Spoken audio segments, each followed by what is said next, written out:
When most people think of Fast and Loud, they remember Richard Rawlings and Aaron Kaufman building impossible car builds in record time.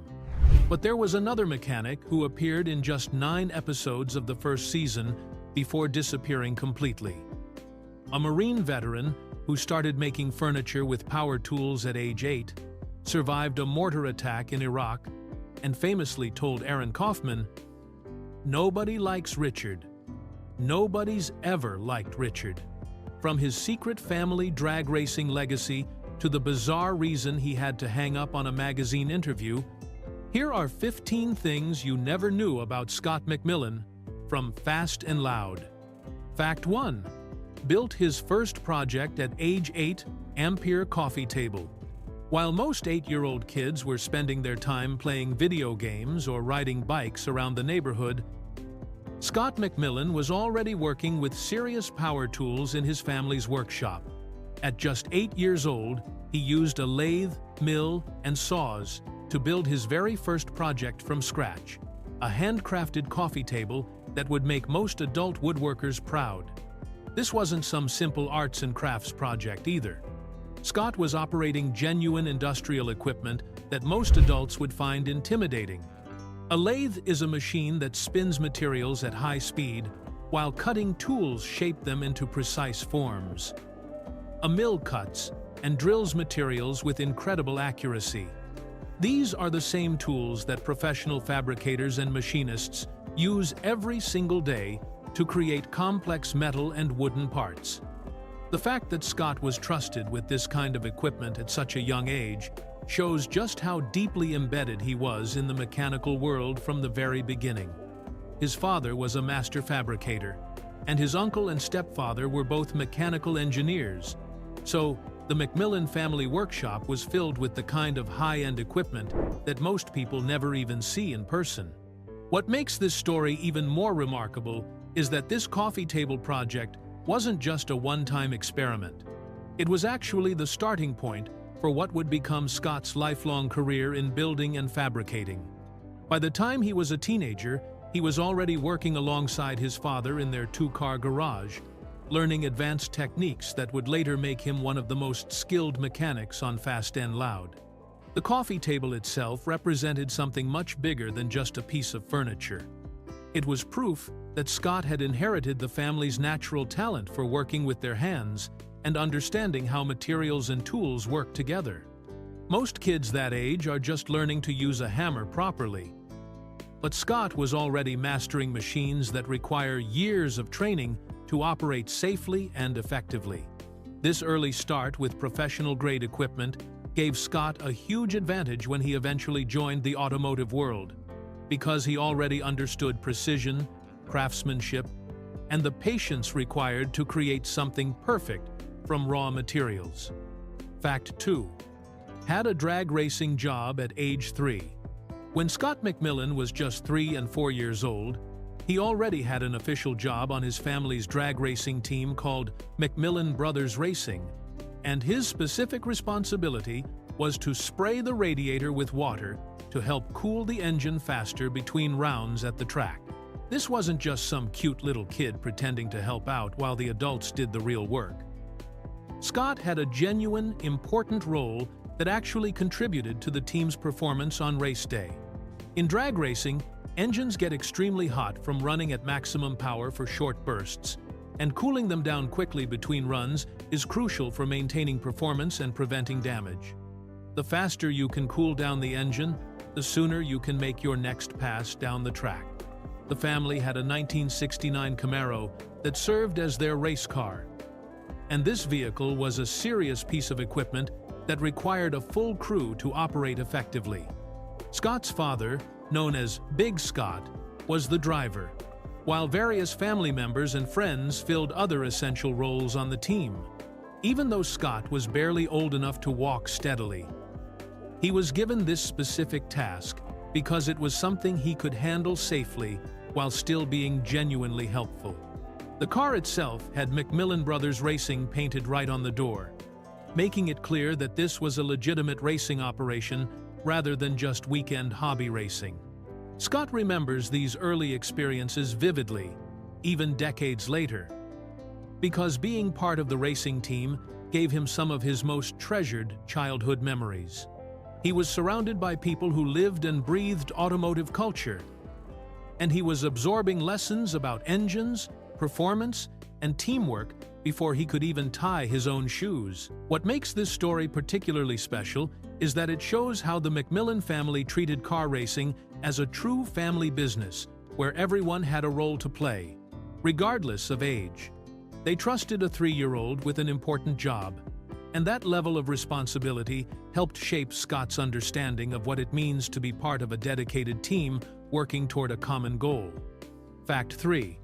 Only appeared in 9 episodes before vanishing. Despite being introduced as one of the main mechanics in the very first episode of Fast and Loud, Scot McMillan appeared in only 9 episodes total and completely disappeared from the show before the first season even finished airing in 2012. This is particularly strange because Fast and Loud premiered on June 6, 2012, and Scot was featured prominently right from the beginning, alongside Richard Rawlings and Aaron Kaufman. The first episode was called Model A Madness and showed the team working on a 1931 Ford Model A that needed to be completely restored in just 9 days for an important car show. Scot was presented as a key member of the Gas Monkey Garage crew, working directly with Aaron on the mechanical aspects of the build.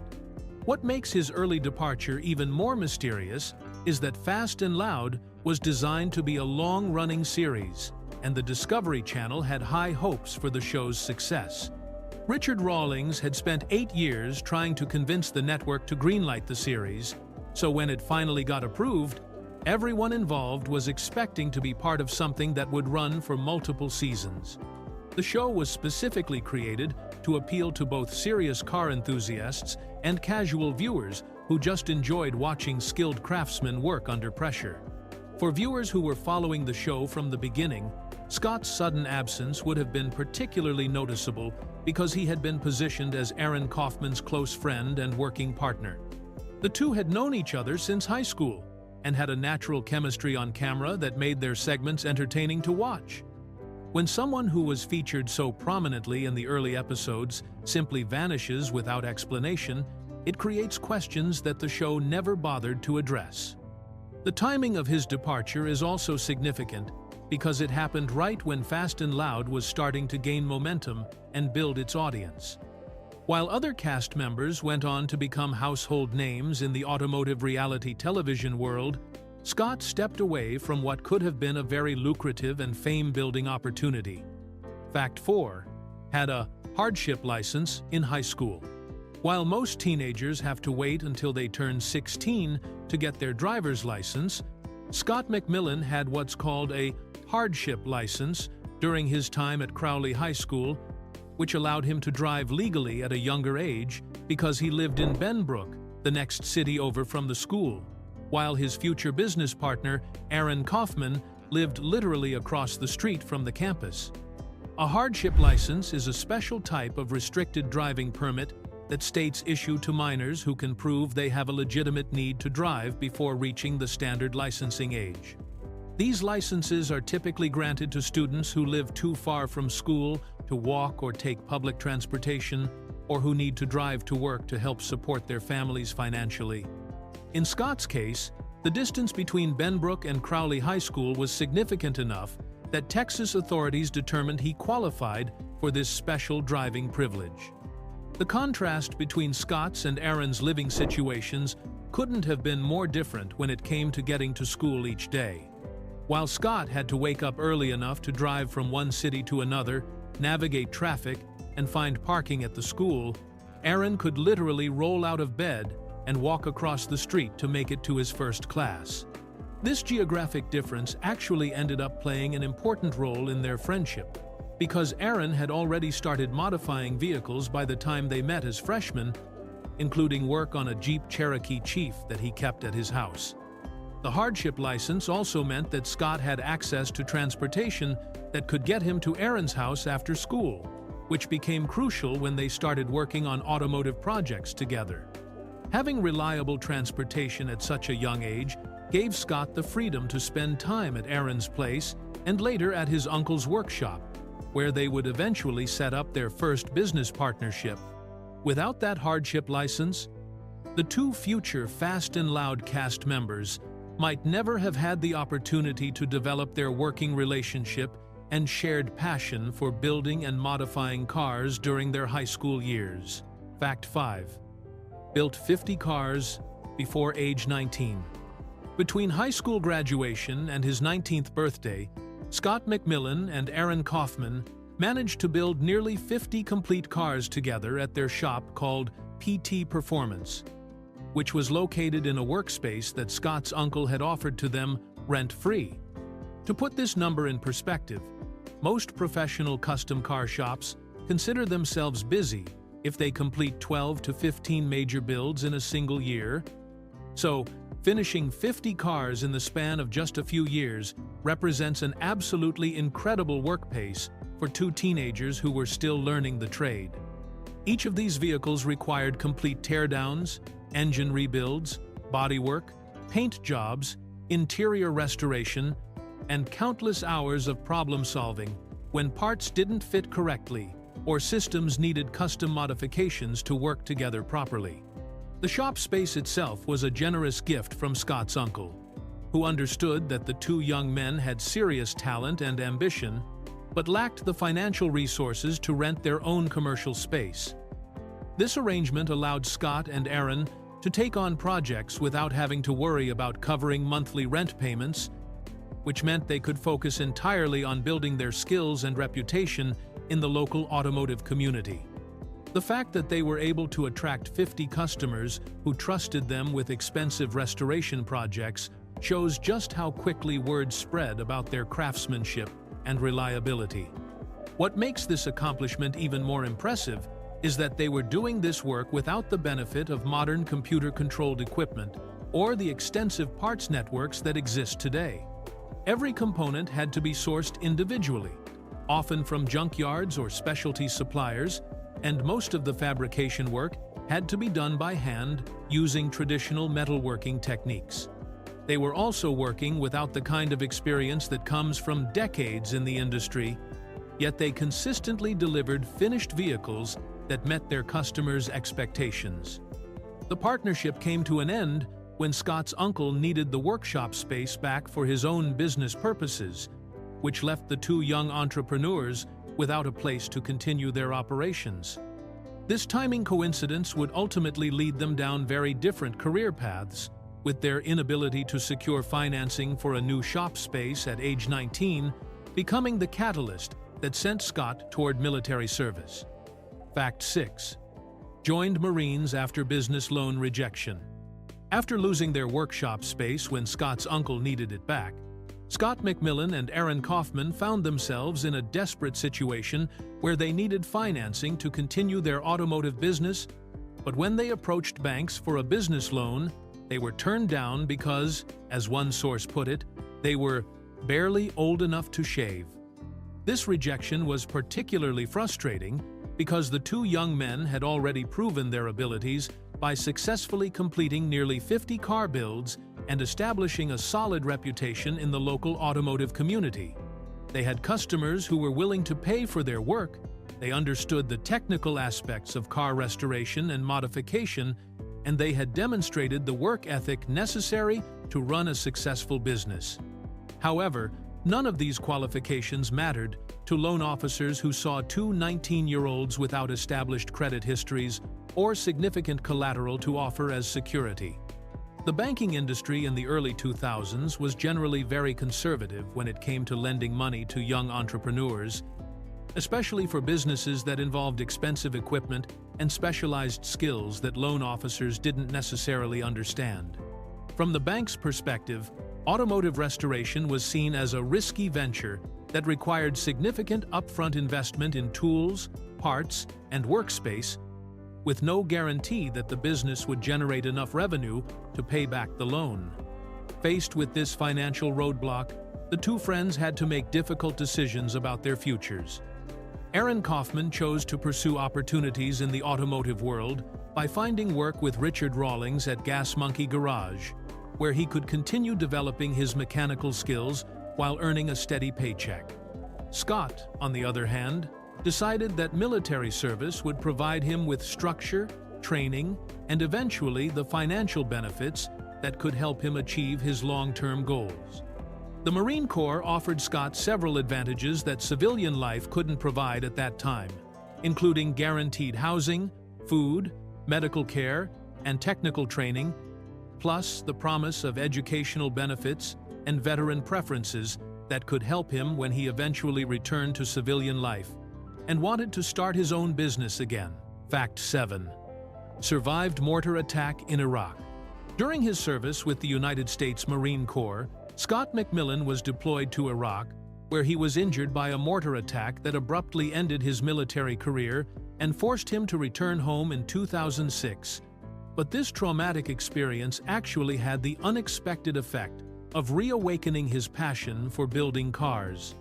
A mortar is an explosive projectile that is fired in a high arc and designed to land behind cover or inside fortified positions, making it one of the most dangerous weapons that ground troops face in combat situations. These weapons can cause serious injuries, even when they don't score direct hits, because the explosion creates shrapnel and concussive forces that can harm anyone within a significant radius of the blast site. The fact that Scot survived a mortar attack speaks to both his physical resilience and the quality of medical care that military personnel receive when they're wounded in action. The injury was severe enough that it effectively ended Scot's military career, meaning he was no longer able to perform the physical duties required of an active-duty Marine. This would have been a major life disruption for someone who had joined the service with the expectation of serving for several years and potentially making the military a long-term career path. Military service provides structure, purpose, and a clear advancement pathway. So losing that stability would have required Scot to completely rethink his future plans. However, the recovery process and the experience of returning to civilian life had an unexpected positive effect on Scot's relationship with automotive work. During his time away from cars while serving in Iraq, he had gained perspective on what truly mattered to him and what kind of work brought him genuine satisfaction. The process of physical and emotional recovery from his combat injuries made him realize that working with his hands on mechanical projects wasn't just a job or a way to make money, but actually something that provided him with a sense of purpose and accomplishment that he had missed while he was away from the automotive world. When he returned home to Texas, he discovered that his old friend Aaron Kaufman had found work with Richard Rawlings at Gas Monkey Garage. Fact 8. Worked 110 hours per week on Fast and Loud. During the first season of Fast and Loud in 2012, Scot McMillan, Aaron Kaufman, and their fellow mechanic Casey Mathieu worked an absolutely brutal schedule that sometimes reached 110 hours per week at Gas Monkey Garage. And on top of that exhausting workload, they had to add another 14 hours each week just for commuting between their homes in Fort Worth and the garage located in Northwest Dallas.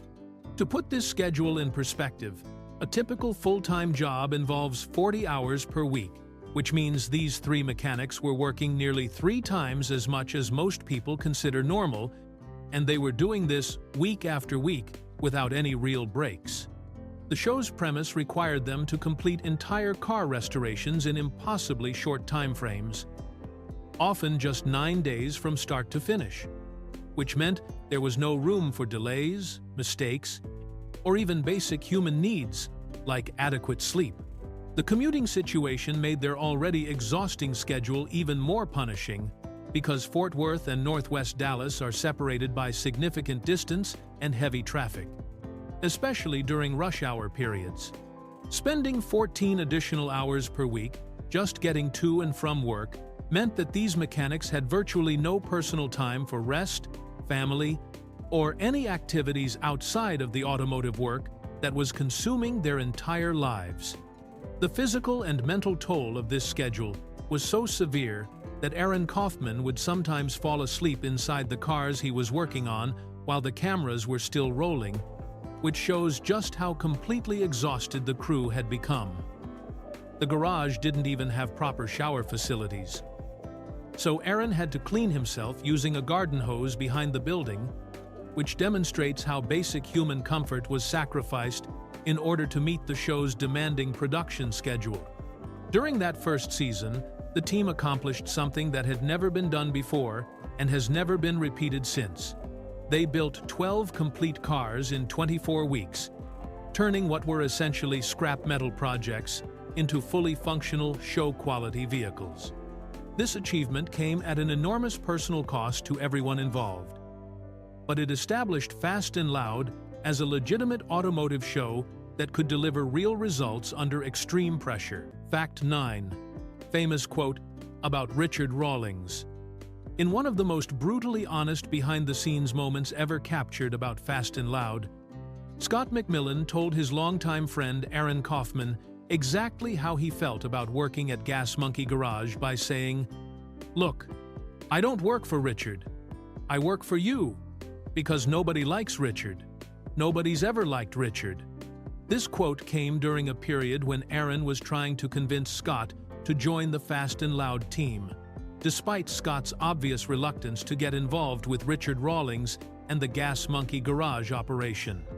Aaron had brought his old high school friend onto the show to help with the incredibly demanding workload that the first season required, but Scot wanted to make it absolutely clear where his loyalties lay and what his conditions were for participating. What makes this quote so remarkable is not just its bluntness, but the fact that Scot was willing to say this about the owner and star of the show that was supposed to make everyone involved famous and wealthy. Richard Rawlings was not only the boss who controlled everyone's paychecks, but he was also an executive producer who had significant influence over how the show was edited and which cast members got favorable treatment. Most employees would never dare to speak so directly about their boss, especially when cameras and microphones could potentially capture their comments. The quote also reveals the complex dynamics that existed behind the scenes at Gas Monkey Garage, where personal relationships and business partnerships were often strained by the pressure of producing television content under impossible deadlines. Scott's willingness to be so direct about his feelings suggests that there were serious personality conflicts and management issues that viewers never saw during the actual episodes. This statement has become legendary among Fast and Loud fans because it provides a rare glimpse into the authentic relationships between cast members, rather than the sanitized version that appeared on television. The fact that Scot was comfortable making such a bold declaration shows his loyalty to Aaron, while also demonstrating his complete lack of interest in playing the political games that reality television often requires from its participants. Fact 10. Interrupted interview for Lightning McQueen bed. Years after leaving Fast and Loud, Scot McMillan was in the middle of a phone interview with a magazine reporter when he suddenly had to hang up mid-conversation because the Salvation Army was coming to pick up donations from his house, and he needed to quickly disassemble his child's Lightning McQueen bed before they arrived. This incident happened during a feature story that D Magazine was writing about Aaron Kaufman's departure from Fast and Loud and his transition to his own show called Shifting Gears. The reporter had reached out to Scot to get his perspective on the Gas Monkey Garage days and what it was like working with Aaron during those intense early seasons of the show. The interview was going well, with Scot sharing behind-the-scenes stories and insights about the reality television industry that readers wouldn't have heard anywhere else. The Lightning McQueen bed was one of those elaborate children's furniture pieces designed to look like the race car character from the Disney Pixar movie Cars, complete with detailed paintwork and car-shaped features that make it much more complicated to take apart than a regular bed frame. These themed beds often require specific tools and careful disassembly to avoid damaging the decorative elements, which means the process takes significantly longer than just throwing a regular mattress and box spring onto a pickup truck. What made this moment particularly memorable for the journalist was that it perfectly captured who Scot had become after leaving the television world behind.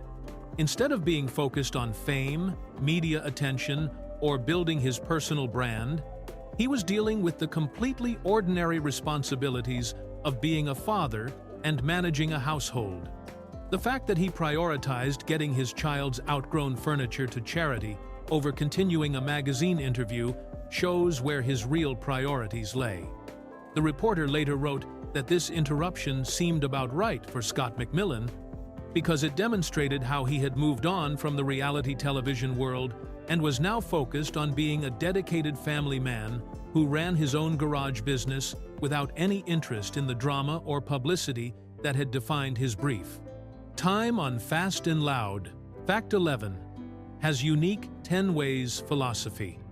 Scot McMillan has developed a distinctive approach to automotive work based on his belief that there are 10 ways to do a project.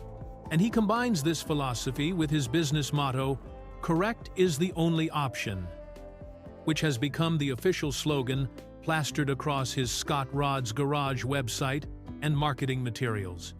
This 10 ways concept reflects Scot's understanding that automotive restoration and custom building involves countless decisions where multiple approaches could work, but only one approach will deliver the best possible result for each specific situation.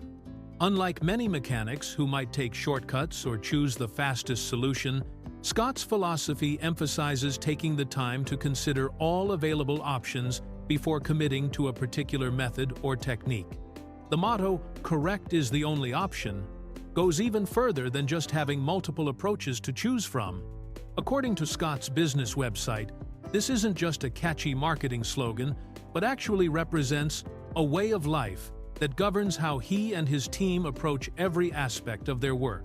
This means that even when customers might be willing to accept a quick fix or a temporary solution, Scot insists on doing the job properly the first time, regardless of whether it takes longer or costs more money up front.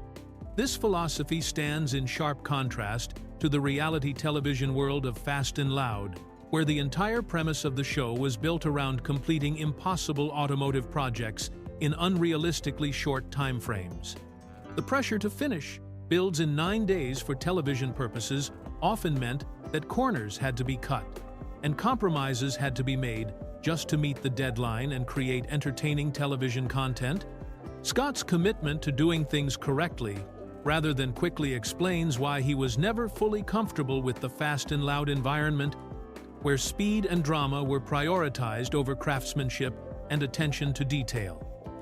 His business philosophy reflects the values he learned from his father, uncle, and stepfather, who were all serious professionals in engineering and fabrication fields, where precision and quality were non-negotiable standards that couldn't be compromised for the sake of entertainment or quick turnaround times.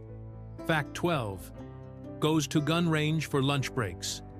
Instead of grabbing a sandwich at a restaurant or eating in his office like most people do during their lunch breaks, Scot McMillan has developed the unusual habit of buying ammunition and heading to the local gun range to blow off steam in the middle of his workday at Scot Rod's Garage. This unique approach to taking a lunch break combines Scot's love of shooting with his need to decompress from the intense pressure of running a custom automotive business where every detail has to be perfect and customers are trusting him with expensive classic cars that often have significant sentimental value.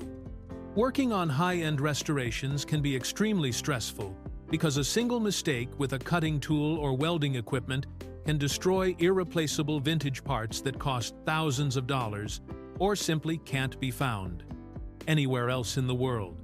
Shooting sports require intense focus and concentration, which means that spending time at the gun range forces Scot to completely clear his mind of whatever automotive problems he was working on before lunch. The mental discipline required to hit targets accurately provides a form of meditation that helps him return to the garage with a fresh perspective and renewed energy for tackling complex fabrication challenges.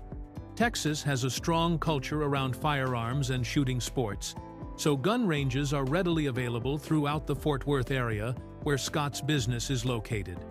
Many of these facilities are designed to accommodate people who want to shoot during their lunch hours, with convenient locations and flexible scheduling that makes it easy for working professionals to fit range time into their daily routines. This lunch break routine also reflects Scot's broader approach to managing stress and maintaining his mental health while running a demanding business. Rather than letting workplace pressure build up throughout the day, he has found a way to create a complete mental break that allows him to reset and refocus before returning to work on intricate automotive projects that require steady hands and clear thinking. The fact that he specifically mentions buying ammunition as part of this routine shows that this isn't just an occasional activity, but rather a regular practice that he has integrated into his weekly work schedule as a way to maintain his performance and job satisfaction. Fact 13. Keeps family completely private. In an era where reality television stars typically use their fame to build massive social media followings and share every detail of their personal lives with fans, Scot McMillan has taken the completely opposite approach by never mentioning his personal life on social media, videos, or interviews, and he has successfully managed to keep his wife and children completely out of the public spotlight. This level of privacy is extremely rare among people who have appeared on popular television shows, especially in the automotive reality genre, where cast members often become influencers who monetize their fame through personal branding and social media endorsements. Most Fast and Loud and Misfit Garage cast members have leveraged their television appearances to build large online followings where they share behind-the-scenes content, family photos, and personal updates that keep fans engaged between seasons. What makes Scot's approach even more unusual is that he doesn't maintain any personal social media accounts whatsoever, which means fans who want to follow his work can only do so through the official business accounts for Scot Rod's Garage on Facebook, Instagram, and YouTube. These business accounts focus exclusively on showcasing the vehicles being restored and fabricated at his shop, with no personal content or family information mixed in with the automotive posts. The few details that are publicly known about his family life have only been revealed through business interviews and official biographies, where it's mentioned that he is married to Nikki McMillan, and they have 2 sons named Scot III and Cole. However, these family members have never appeared in any of his television work, social media content, or promotional materials for his garage business. This deliberate separation between his professional and personal life shows that Scot learned important lessons from his time in the reality television world about the potential downsides of fame and public attention. By keeping his family completely private, he has been able to protect them from the kind of online scrutiny and unwanted attention that often affects the relatives of television personalities, while still maintaining a successful business that benefits from his reputation as a skilled automotive craftsman. Fact 14. Left Misfit Garage due to drama. Even though Scot McMillan was one of the 4 founding partners who created Misfit Garage and helped launch the spin-off show in October 2014, he eventually got so tired of all the interpersonal drama and behind-the-scenes conflicts that he decided to walk away from the series entirely, so he could concentrate on running his own business, Scot Rod's Garage. Misfit Garage was supposed to be a fresh start for mechanics who had been fired from Fast and Loud, specifically Tom Smith and Jordan Butler, who teamed up with Scot and Thomas Weeks to create a new company called Fired Up Garage that would serve as the setting for their own reality show. The premise was that these skilled mechanics would prove they could succeed without Richard Rawlings and Gas Monkey Garage, and the show was designed to capitalize on the existing fan base that Fast and Loud had already established. However, reality television shows create artificial pressure and manufactured conflicts that are designed to generate entertaining content, and Scot discovered that working under these conditions was just as stressful as his previous experience on Fast and Loud, if not worse. The show's producers encouraged disagreements and tension between cast members because dramatic moments make for better television ratings, but this constant atmosphere of conflict interfered with the actual work of building and restoring cars. What made Scot's departure particularly significant is that he was giving up a potentially lucrative television career that was paying him up to $17,000 per episode, plus the promotional benefits that the show provided for his garage business. Most people would find it very difficult to walk away from that kind of income, especially when the work itself involved doing something he genuinely loved. Scot's decision to leave Misfit Garage demonstrates that he prioritized his personal peace of mind and the quality of his work environment over fame and television money. He had already established Scot Rod's Garage as a successful business in 2011 with his partner Jeff Dunlap, so he had a viable alternative that allowed him to continue working on cars without dealing with the manufactured drama that reality television requires. Fact 15. Never had personal social media accounts. In a world where reality television stars typically build massive personal brands through Instagram, Twitter, and TikTok accounts that showcase their daily lives and generate additional income through sponsorships and endorsements, Scot McMillan has chosen to completely avoid having any personal social media presence and only appears online through the official business accounts for Scot Rod's Garage on Facebook, Instagram, and YouTube. This approach is almost unheard of among people who have appeared on popular Discovery Channel shows, because most cast members recognize that social media followers can be converted into long-term income streams that continue generating money long after their television appearances end. Reality television stars often use their fame to promote everything from car parts and tools to clothing brands and energy drinks, with some cast members earning more money from their social media sponsorships than they ever made from appearing on the actual shows. The business accounts that Scot does maintain focus exclusively on showcasing the vehicles being fabricated and restored at his garage, with professional quality photos and videos that highlight the craftsmanship and attention to detail that goes into each project. These posts serve as a portfolio that potential customers can browse to get a sense of the quality and variety of work that Scot Rod's Garage produces. But they contain no personal commentary, family photos, or behind-the-scenes glimpses into Scot's life outside of work. This strategy represents a deliberate business decision to keep his professional reputation separate from any personal opinions or lifestyle choices that might alienate potential customers or create unnecessary controversy. By maintaining this separation, Scot ensures that people who discover his work through the business social media accounts are focusing on his skills as a mechanic and fabricator rather than getting distracted by personal drama or political views that have nothing to do with automotive restoration. The absence of personal social media also means that Scot has avoided the kind of online criticism and negative attention that often follows reality television personalities, especially those who have been involved in workplace conflicts or controversial departures from popular shows like Fast and Loud and Misfit Garage.